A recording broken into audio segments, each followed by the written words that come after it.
Shadows of the Future by Storm Queen 873. Chapter 25. Come! Yoda said, levitating himself up to the door. Much to discuss we have. Qui-Gon watched as Mace and Qui-Gon grasped Palpatine's arms and jumped up as well, the rest of the masters following with the Sith apprentice. Obi-Wan replaced the 2 syringes in the carrying case and snapped it shut before standing, his gaze meeting Qui-Gon's as he did so. So what happens now? Obi-Wan wondered, though Qui-Gon wasn't sure if he'd asked it rhetorically or not. Whatever we desire, Padawan, Qui-Gon replied, wrapping his arm around Obi-Wan's shoulders briefly, before they jumped up to join the others, who steadily marched into the hallway. I think we ought to take a vacation as all this gets sorted out. Don't you agree? That would be nice, Obi-Wan replied, throwing him a smile as the darkness of the corridor swallowed them. I've always wanted to go somewhere tropical and not be weighed down by a mission. I think that can be arranged, Qui-Gon said, smiling back. I think Annie would like the ocean, if he could get over his hatred of sand. Obi-Wan nodded a little and stopped for a moment when they reached the landing. Qui-Gon halted as well, looking at Obi-Wan curiously, and he reached out to place a hand on the young man's shoulder, which Qui-Gon realized was trembling. Obi-Wan, what's the matter? He asked quietly, and his apprentice looked up at him, tears standing in his eyes.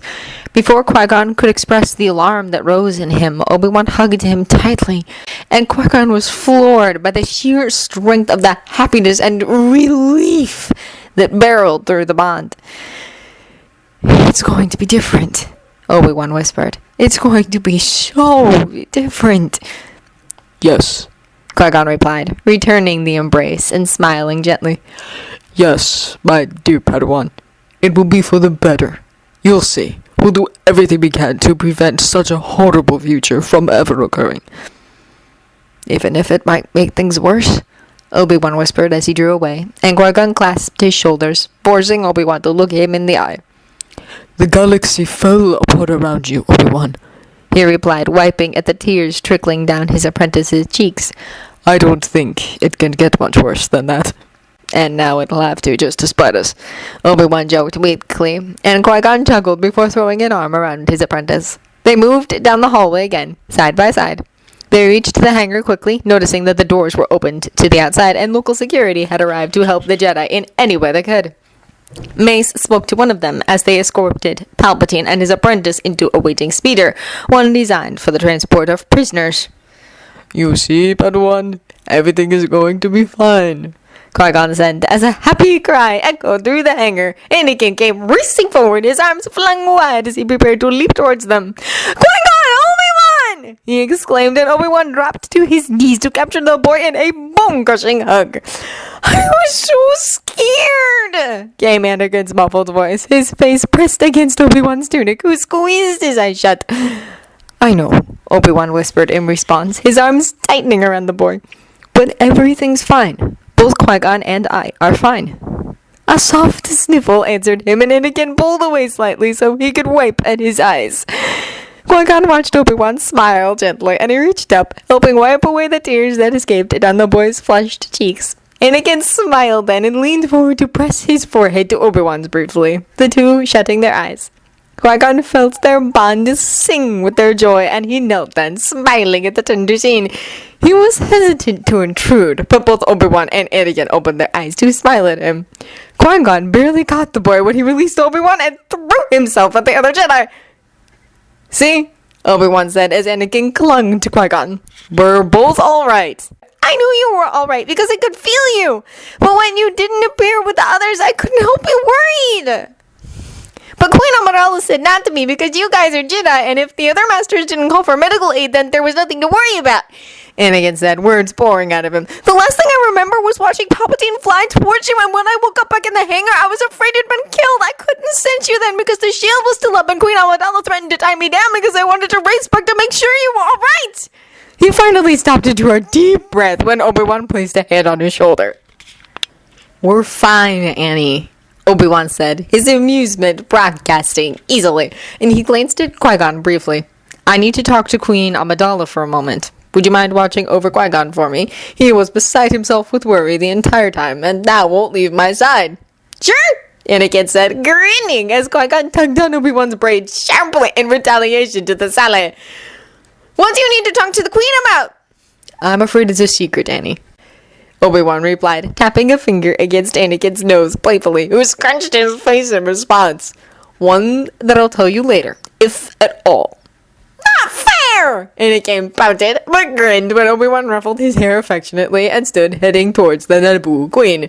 She hovered at the edges of the hangar, ignoring her handmaidens when they tried to urge her to leave. Will you at least help me? Qui-Gon said, but Obi-Wan merely grinned mysteriously at him over his shoulder. Qui-Gon huffed a little then, but stood Anakin still in his arms and made his way towards a bench that sat along the walls. What do you think he wants to talk to her about? Anakin asked quietly, his gaze following Obi-Wan, and Qui-Gon sat before drawing the boy closer. We'll eavesdrop, Annie, he whispered, enhancing their hearing with the Force. Obi-Wan must have not particularly cared if they overheard, and have been teasing about it being a secret as they went unblocked. Your Majesty, Obi-Wan said in greeting, bowing deeply before Queen Amidala, who smiled slightly in response. I'd like to ask something of you in the event that the Council decides not to train Anakin. Qui-Gon perked up, enhancing their hearing further, and Anakin stiffened, apprehension settling in him. Qui-Gon tightened his arms around the boy, trying to be of some comfort as they waited anxiously. Yes, Padawan Kenobi? She replied, waving away her handmaidens and the two hovering Jedi Masters. Walk with me a little and we will talk. If the Council decides that Anakin is unfit for training, I'm not going to let them send him away to work on a farm somewhere. Obi-Wan said quietly as they began walking, the Queen looking up at him seriously. What are you proposing then? What do you intend to do? She asked, and Obi-Wan drew a deep breath. I intend to leave the Order, should this come to pass, he said quietly, and Qui-Gon raised his eyebrows. You were serious when you said this yesterday, Padawan, he said, but it went ignored. Though Qui-Gon could sense the Queen's shock, her face remained perfectly schooled. This is a serious statement, Padawan Kenobi, she said, her gaze studying him silently. You would give up your life for the sake of a child? I would, Obi-Wan said quietly, clasping his hands behind his back and drawing himself up. It isn't fair to Anakin to take it from his mother and then place him where no one cares about him. He would be miserable and lonely, and I won't let that happen. The Queen remained silent, and Qui-Gon hugged Anakin when he felt the boy shiver. I have told no one of my plans, save Qui-Gon, and little to Annie, because I don't want it to seem like an ultimatum to the Council. Obi-Wan continued. His mother entrusted us to give him a better life, and I hope to see to that. You hope to adopt him? Queen Amidala asked, as Anakin's grip on Qui-Gon's robes tensed. Should your council deem him unfit for training? I do, Obi-Wan replied as he stopped walking, his gaze focusing on the Queen intently. And I will need something to do to support us. Queen Amidala stopped as well, understanding dawning on her. You would be welcome, Padawan Kenobi, to join my security forces. I'm afraid you wouldn't be able to be as willful as your master has been during our rescue, she said, glancing in Qui-Gon's direction and smiling a little. But should you leave the Order and find yourself in need of a job, I would gladly take you as one of my bodyguards. Obi-Wan bowed deeply, relief pouring off him. That is precisely what I was going to ask, Your Highness, and I thank you from the bottom of my heart, he said, the Queen nodding in response. He turned away, walking back to Anakin and Qui-Gon, who waited, stunned expressions on their faces. You really put a lot of thought into this, Padawan, Qui-Gon said, and watched Obi-Wan blink a little. I never realized how serious you were about your plans, should Anakin not be trained. Obi-Wan gave him a small smile in response as he settled beside them on the bench, and Anakin peered up at him, tears shining on his lashes. You'd really give up being a Jedi? He whispered, and Obi-Wan nodded once. After all, he said as Anakin crawled off Qui-Gon and slid into his waiting arms, I've already been a master. I really don't need to repeat the experience. Qui-Gon wrapped his arms around Obi-Wan's shoulders once again, feeling his apprentice sigh and lean against him as he rested his chin atop Anakin's head. Qui-Gon felt the Force swirl around them, their relief and happiness feeding its warmth.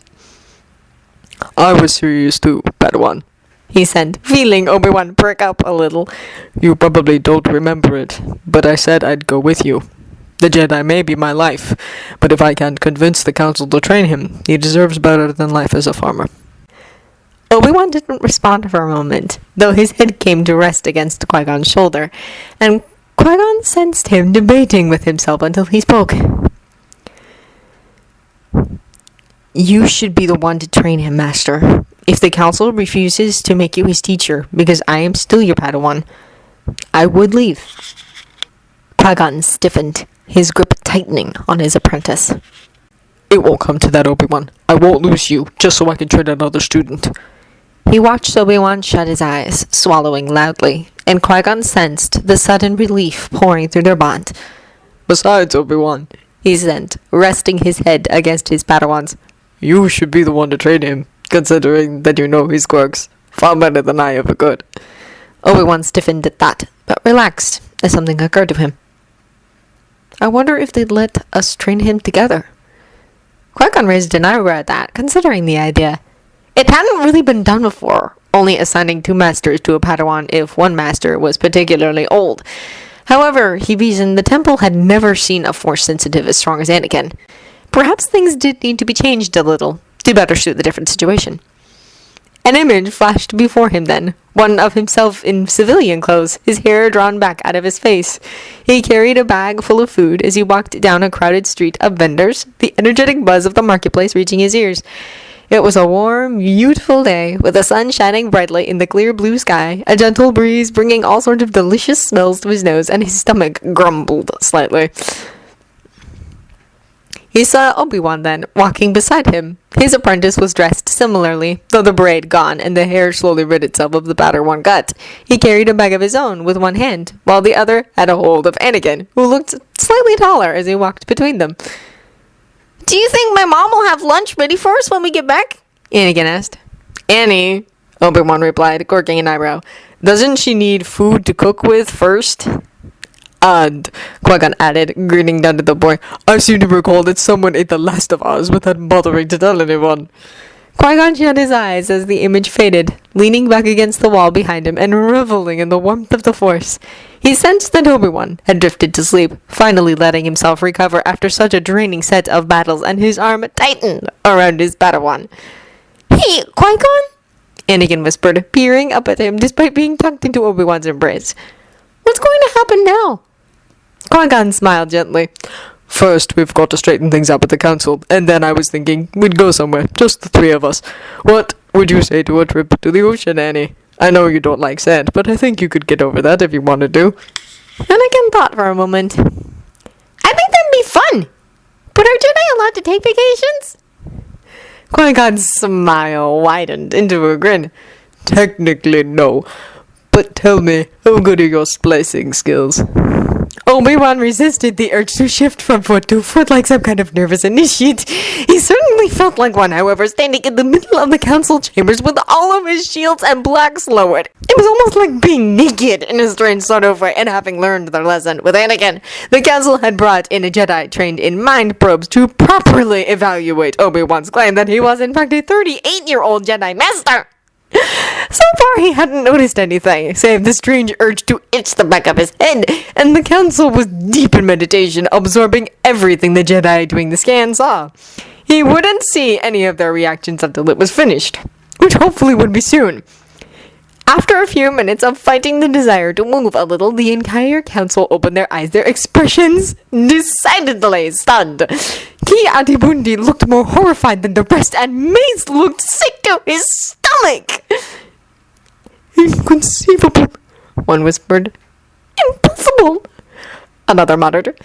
That's true, Yoda said, his tone firm as he looked around at his fellow council members. No doubt I have. That sent back young Kenobi once. Give him a chance to force the to undo that future. But why? Qui-Gon asked, frowning heavily. I would have sent Kenobi back instead of someone else, Master Windu, for example.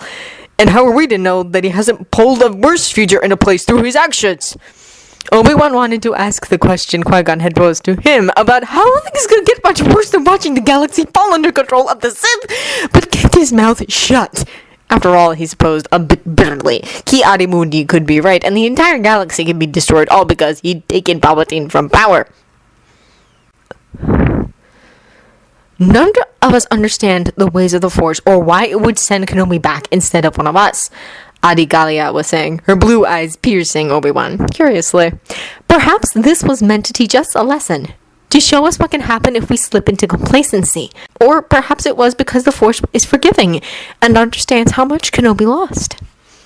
In any case, Mace interrupted, his voice shaky before he coughed to clear his throat.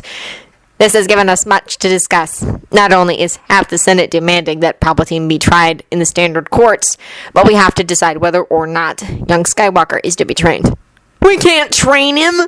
Someone behind Obi-Wan exclaimed, most likely a relatively new appointee, considering the lapse of vocal control. Have you forgotten what we just saw?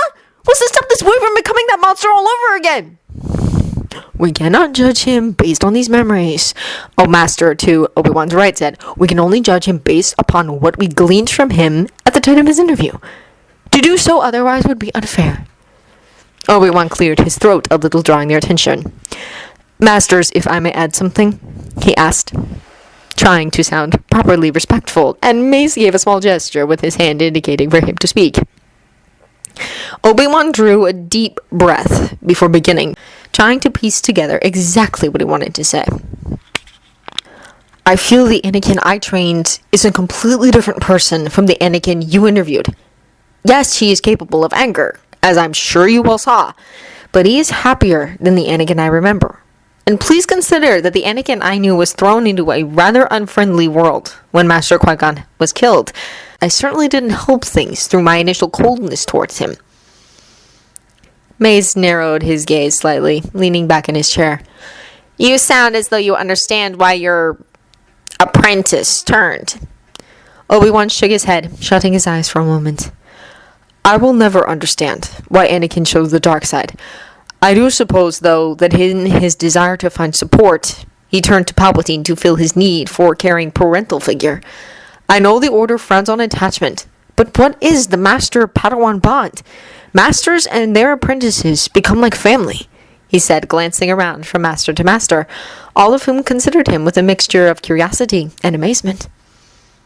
An excellent point, that is, Master Yoda murmured, studying Obi-Wan with a small smile. A suggestion, have you? Obi-Wan returned his smile. If you do decide to train Anakin, I think he needs those emotional attachments. After all, we have other Jedi who honor their heritage through tattoos, clothing, and so forth, which shows an attachment to their previous lives. I think the council I remember dealt with Anakin too harshly. He was an unconventional Jedi, being allowed training at such a late age, and I believe his training needed to be a bit unconventional as well. Master Yoda said, settling back into his chair and sharing a look with Mace. We will consider your words, Padawan Kenobi, Mace said, just as we will consider what to do with you, in light of this recent event. Obi-Wan tensed a little at that, unable to stop himself, and Mace smiled a little. It's nice to know that you're still worried what might become of you, even when being thrown from the Jedi Order would be nothing compared to what you experienced. Obi-Wan suppressed the chuckle that rose in his throat. The temple is still my home, Master Windu, and though I would be able to survive outside of it, I would much prefer to remain a Jedi. Remain when you shall, Master Yoda said, his eyes glinting darkly at anyone who would dare suggest otherwise, and Obi-Wan breathed a small sigh of relief. That was one hurdle jumped. It felt good to know that the council wasn't going to check him out, even if he did wind up leaving over Anakin. Too valuable a Jedi you are, Obi-Wan. But would you really make me a master, when I look like a 25-year-old Padawan? He asked, raising his eyebrows a little, and he watched as Master Yoda's smile widened, despite the looks of disbelief he received from the other council members, Mace in particular. Any Jedi can feel a powerful Force presence, Master Yoda said, and become a powerful Jedi you have. Whether you want to, we might, to bestow the rank of Master, but an end you shall be. And agrees with me, the council does. There was a glint to his eye that brooked no argument, and Obi-Wan struggled to hide his amusement at the rather annoyed expressions that appeared on some of the other masters' faces. Even if they didn't agree, they could come up with no decent argument for why Obi-Wan shouldn't at least be knighted, and Master Yoda knew it. We still have plenty to discuss, they said, sighing a little. Thank you for your time, Padawan Kenobi. You are free to go, and may the Force be with you. Obi-Wan bowed at the waist before turning and exiting. He wasn't surprised to see that the antechamber was empty, as he told Qui-Gon and Anakin to leave if they got hungry. Council meetings did tend to run rather long, and a quick glance at his wrist chrono told him he'd been in there for over 3 hours. No wonder he'd started getting antsy. A brief foray on the bonds he shared with Anakin and Qui-Gon found them together in the apartment, and they started at Obi-Wan's intrusion, which made him frown slightly. "What's going on?" he said as he descended in the lift. "What are you plotting this time? If it involves dousing me with water, I'm having none of it." Qui-Gon seemed to shift a little, but Anakin merely said the mental equivalent of a shrug. Obi-Wan sighed a little, though he found he was grinning. "I suppose I'll find out soon enough, won't I?" he said, before focusing on traversing the rather busy main hall of the temple. Several Jedi who knew him as he had been started when they felt that change in his presence, but he merely smiled and bowed, offering no explanation as he headed for the lifts that led down to his floor. Thankfully, he went unbothered as he made his way to a waiting lift, boarded it, and stepped out on his floor. He walked briskly to his apartments, curiosity slowly building in him as to what Qui-Gon and Anakin had been so intent on, and he reflexively stretched out with the Force, searching for an ambush or any kind of booby trap. When he found none, he palmed the door open and stepped inside, tugging off his boots. A small frown rose to his lips when he saw that no one was in the common space. Where were they then? Hi, Obi-Wan! How'd your meeting with the council go? Anakin's voice drifted to him from down the hall, and he walked down it to Qui-Gon's room, whose door stood open. He found Anakin perched on the desk chair working on something at the Jedi Master's terminal, while Qui-Gon sat cross-legged on his sleep couch, countless datapads and pieces of flimsy spread around him. "It went rather well, Annie," he said, raising his eyebrows as he met his master's rather sheepish gaze. "Do you mind me asking what is going on?" I'm trying to splice my way into the council network so I can get Qui-Gon assigned to some resort, Anakin said without looking away from the terminal, his fingers rapidly moving as he worked, and Obi-Wan found himself staring at his master, who made a small noise of annoyance.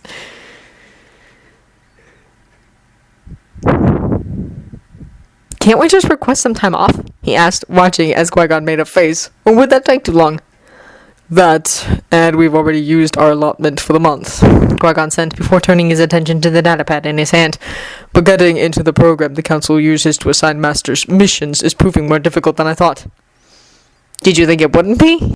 Obi-Wan asked, smiling despite the incredulous look that had appeared on his features. "And believe it or not, I might be able to help if Anakin would let me try something."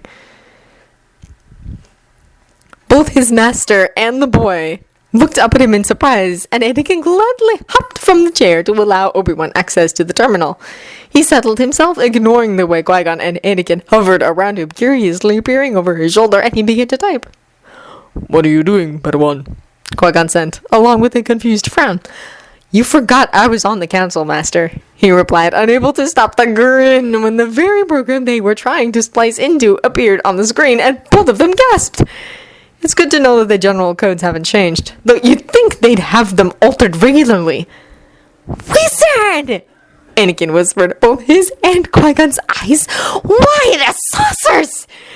"Now," Obi-Wan said, turning to them and fixing them both with an expectant look. "Just where were you thinking of getting us assigned to?" He watched as the same mischievous grin slowly appeared on both Anakin's and Qui-Gon's faces. "You know, Padawan," Qui-Gon said as he rested a hand on Obi-Wan's shoulder. "I think I'll get used to all these changes a lot faster than I thought."